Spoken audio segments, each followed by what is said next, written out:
My fellow Americans, I'm speaking to you tonight from the Oval Office. Before I begin, let me speak to important news from earlier today. After 8 months of nonstop negotiation, by my administration, a ceasefire and a hostage deal has been reached by Israel and Hamas, the elements of which I laid out in great detail in May of this year. This plan was developed and negotiated by my team, and will be largely implemented by the incoming administration. That's why I told my team to keep the incoming administration fully informed, because that's how it should be, working together as Americans.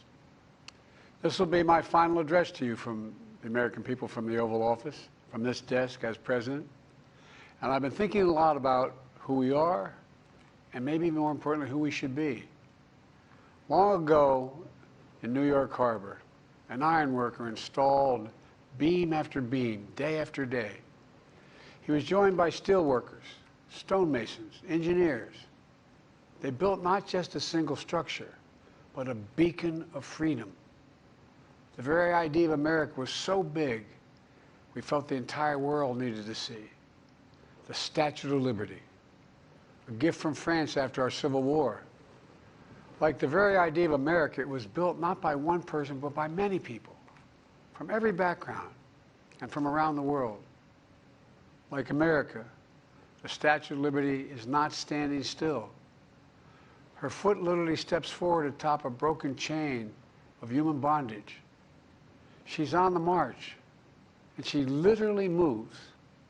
She was built to sway back and forth to withstand the fury of stormy weather, to stand the test of time because storms are always coming. She sways a few inches, but she never falls into the current below. An engineering marvel. The Statue of Liberty is also an enduring symbol of the soul of our nation, a soul shaped by forces that bring us together and by forces that pull us apart. And yet, through good times and tough times, we've withstood it all. A nation of pioneers and explorers, of dreamers and doers, of ancestors native to this land, of ancestors who came by force, a nation of immigrants who came to build a better life, a nation holding the torch of the most powerful idea ever in the history of the world, that all of us are created equal, that all of us deserve to be treated with dignity, justice, and fairness, that democracy must defend and be defined and be imposed, moved in every way possible. Our rights, our freedoms, our dreams. But we know the idea of America, our institution, our people, our values that uphold it are constantly being tested. Ongoing debates about power and the exercise of power, about whether we lead by the example of our power or the power of our example, whether we show the courage to stand up to the abuse of power or we yield to it. After 50 years at the center of all of this, I know that believing in the idea of America means respecting the institutions that govern a free society, the presidency, the Congress, the courts, a free and independent press, institutions that are rooted, they just might not reflect the timeless words, but they echo the words of the Declaration of Independence. We hold these truths to be self-evident. Rooted in the timeless words of the Constitution, we the people. Our system of separation of powers, checks and balances, it may not be perfect, but it's maintained our democracy for nearly 250 years, longer than any other nation in history that's ever tried such a bold experiment. In the past 4 years, our democracy has held strong. And every day I've kept my commitment to be president for all Americans through one of the toughest periods in our nation's history. I've had a great partner in Vice President Kamala Harris. It's been the honor of my life to see the resilience of essential workers getting us through a once-in-a-century pandemic, the heroism of service members and first responders keeping us safe, the determination of advocates standing up for our rights and our freedoms, instead of losing their jobs to an economic crisis that we inherited. Millions of Americans now have the dignity of work. Millions of entrepreneurs and companies creating new businesses and industries, hiring American workers, using American products. And together, we've launched a new era of American possibilities. One of the greatest modernizations of infrastructure in our entire history, from new roads, bridges, clean water, affordable high-speed internet for every American. We invented the semiconductor, smaller than the tip of my little finger, and now is bringing those chip factories and those jobs back to America where they belong, creating thousands of jobs. Finally, giving Medicare the power to negotiate lower prescription drug prices for millions of seniors. And finally, doing something to protect our children and our families by passing the most significant gun safety law in 30 years and bringing violent crime to a 50-year low, meeting our sacred obligation to over 1 million veterans so far who are exposed to toxic materials, and to their families, providing medical care and education benefits and more for their families. You know, it will take time to feel the full impact of all we've done together. But the seeds are planted, and they'll grow and they'll bloom for decades to come.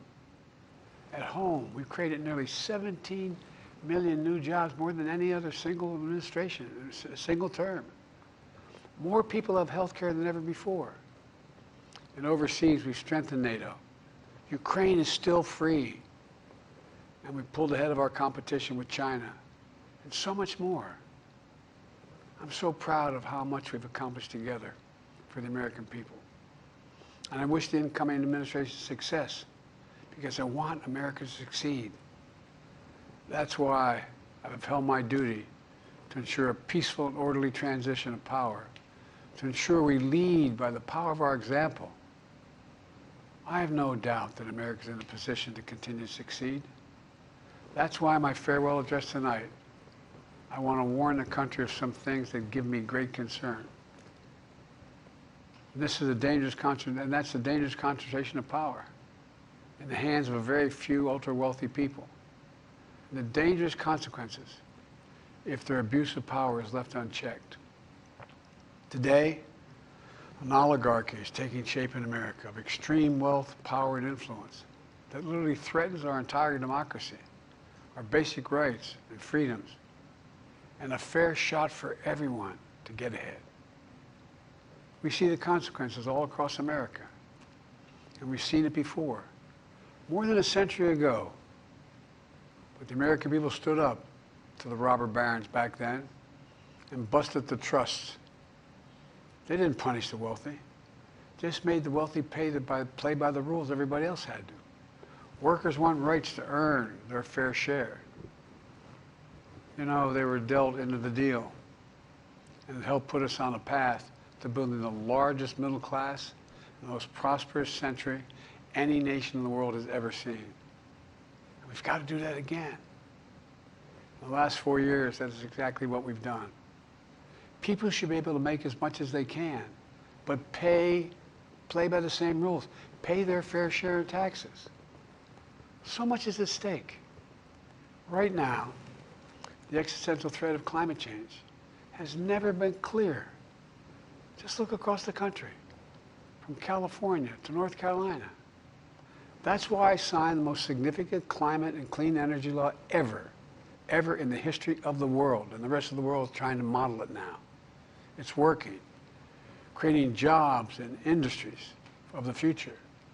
Now, we've proven we don't have to choose between protecting the environment and growing the economy. We're doing both.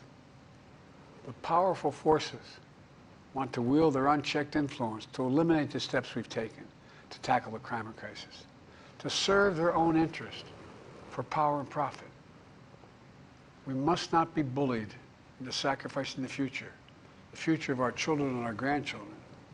We must keep pushing forward and push faster. There's no time to waste. It's also clear that American leadership in technology is an unparalleled source of innovation that can transform lives. We see the same dangers of the concentration of technology, power, and wealth. You know, his farewell address, President Eisenhower spoke of the dangers of the military-industrial complex. He warned us then about, and I quote, the potential for the disastrous rise of misplaced power, end of quote. 6 decades later, I'm equally concerned about the potential rise of a tech-industrial complex that could pose real dangers for our country as well. Americans are being buried under an avalanche of misinformation and disinformation, enabling the abuse of power. The free press is crumbling. Editors are disappearing. Social media is giving up on fact-checking.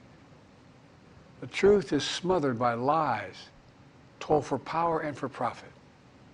We must hold the social platforms accountable to protect our children, our families, and our very democracy from the abuse of power. Meanwhile, artificial intelligence is the most consequential technology of our time, perhaps of all time. Nothing offers more profound possibilities and risks for our economy and our security, our society, for humanity. Artificial intelligence even has the potential to help us answer my call to end cancer as we know it. But unless safeguards are in place, AI could spawn new threats to our rights, our way of life, to our privacy, how we work and how we protect our nation. We must make sure AI is safe and trustworthy and good for all humankind. In the age of AI, it's more important than ever that the people must govern. And as the land of liberty, America, not China, must lead the world in the development of AI. You know, in the years ahead, it'll help to be, it's going to be up to the president, the presidency, the Congress, the courts, the free press, and the American people to confront these powerful forces. We must reform the tax code, not by giving the biggest tax cuts to billionaires, but by making them begin to pay their fair share. We need to get dark money. That's that hidden funding behind too many campaigns contributions. We need to get it out of our politics. We need to enact an 18-year time limit, time and term, for the strongest ethics and the strongest ethics reforms for our Supreme Court. We need to ban members of Congress from trading stock while they're in the Congress.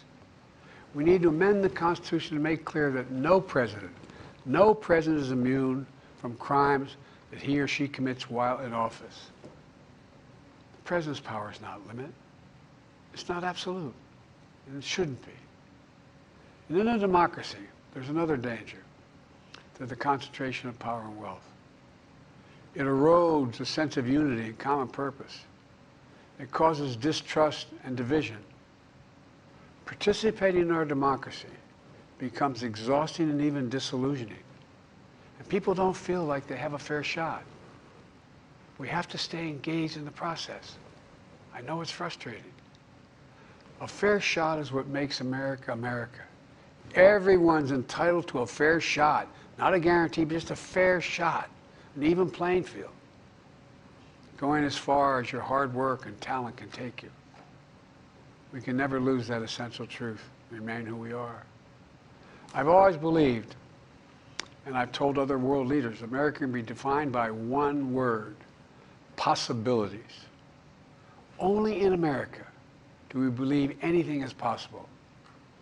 Like a kid with a stutter from modest beginnings in Scranton, Pennsylvania, and Claremont, Delaware, sitting behind this desk in the Oval Office as President of the United States. That's the magic of America. It's all around us. Upstairs in the residence of the White House, I've walked by a painting of the Statue of Liberty I don't know how many times. In the painting, there's several workers climbing on the outstretched arm of the statue that holds the torch. It reminds me every day I pass it of the story and soul of our nation and the power of the American people. There's a story of a veteran. This is a veteran, the son of an immigrant, whose job was to climb that torch and polish the amber panes so rays of light could reach out as far as possible.